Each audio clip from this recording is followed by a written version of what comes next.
Well, it's an interesting time, isn't it? Here we are, and well, Putin is president of Russia for 22 years, and now he's exercising his power and moving into Ukraine.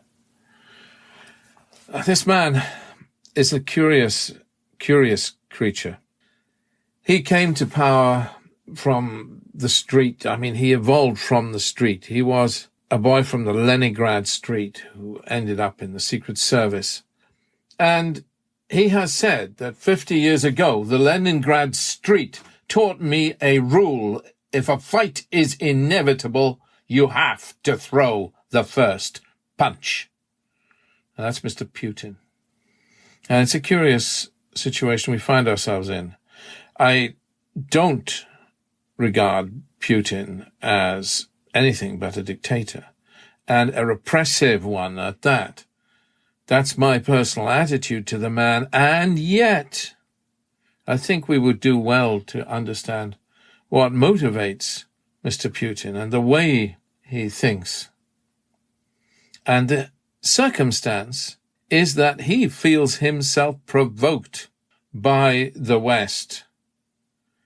He feels that he cannot bear Ukraine joining NATO, that this is an existential issue for Russia, and it would take very little to get a commitment from just one of the NATO member states to say, no, since we have a veto on this matter, we could and would stop this.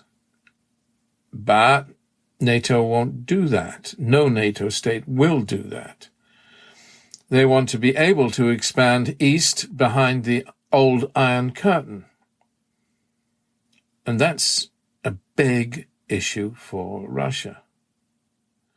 Now, where are we going with this? Note that the presidents of China and Russia have been exchanging phone calls right now as Russia has moved into and seized major swathes of Ukraine.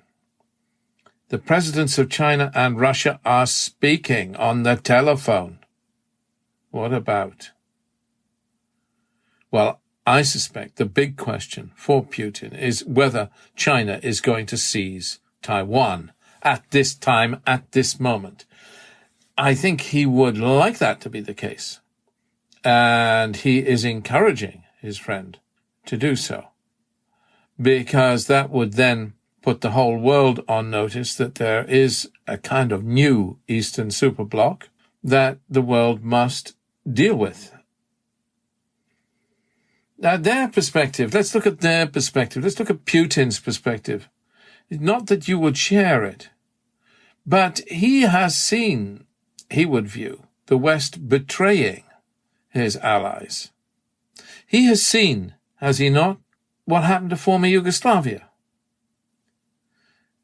He recognizes the breakaway so-called republics of eastern Ukraine, but he has an example. He has an example in the behavior of Western European nations to copy. I mean, the Yugoslavians felt that Germany's recognition of Slovenia, followed very swiftly by recognition from the United Kingdom of Great Britain and Northern Ireland, Germany's recognition of Slovenia heralded the breakup of Yugoslavia. Germany recognized Slovenia as independent, an integral part of an integral state, just exactly the same as Russia is doing now, you could say. I think at least if you were Russian, you could say. Germany recognized Slovenia and destroyed Yugoslavia and led to years of Balkan War. Let's hope that this particular incident doesn't lead to years of war in Ukraine. I mean, we have seen Ukraine, Crimea is in Ukraine, for goodness sake.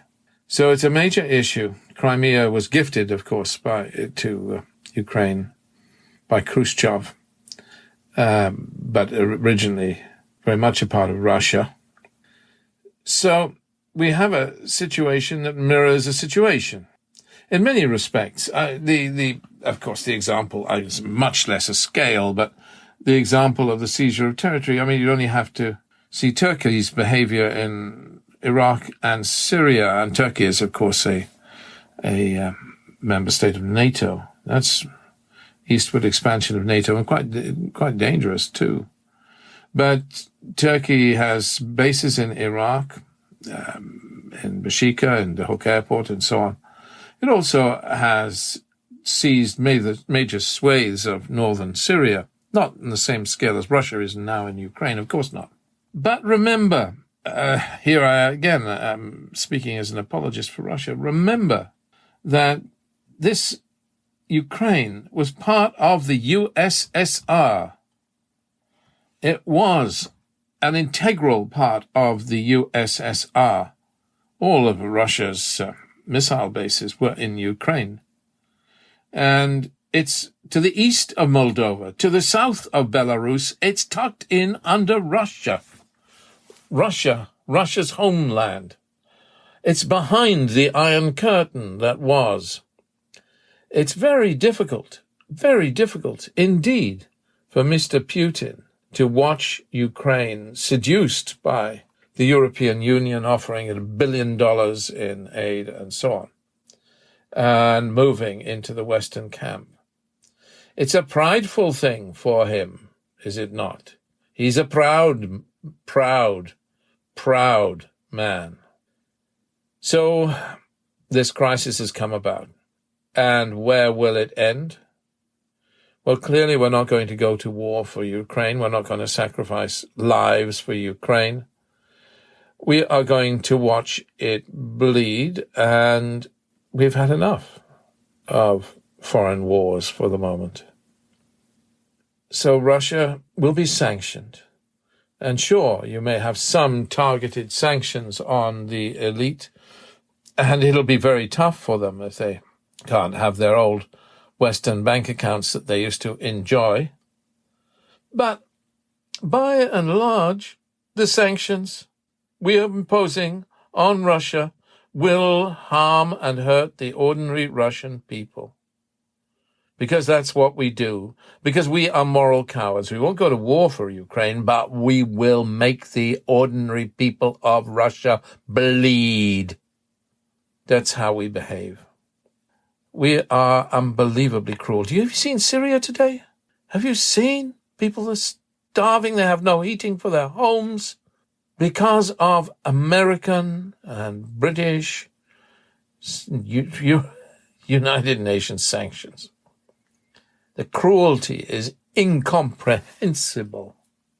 But we do this, we do it again and again and again, and punish the ordinary people for the sins of their leaders. Iran? You think the elite are suffering in Iran? Come off it. You think the supreme leader is suffering as he eats his supper? No. The people of Iran suffer under Western sanctions. This blunt instrument we use because we are moral cowards is one of the cruelest in the world. And we use it repeatedly and repeatedly and repeatedly, and we should be profoundly ashamed of ourselves, in my view. But that is not to say that I think Putin is anything but a very nasty piece of work. I'm not an admirer of the way he imprisons and kills opposition people. But I don't think we handle Russia correctly. We need to handle even our enemies with respect. With respect. If we are to build a better world. Okay, God bless you. Thank you.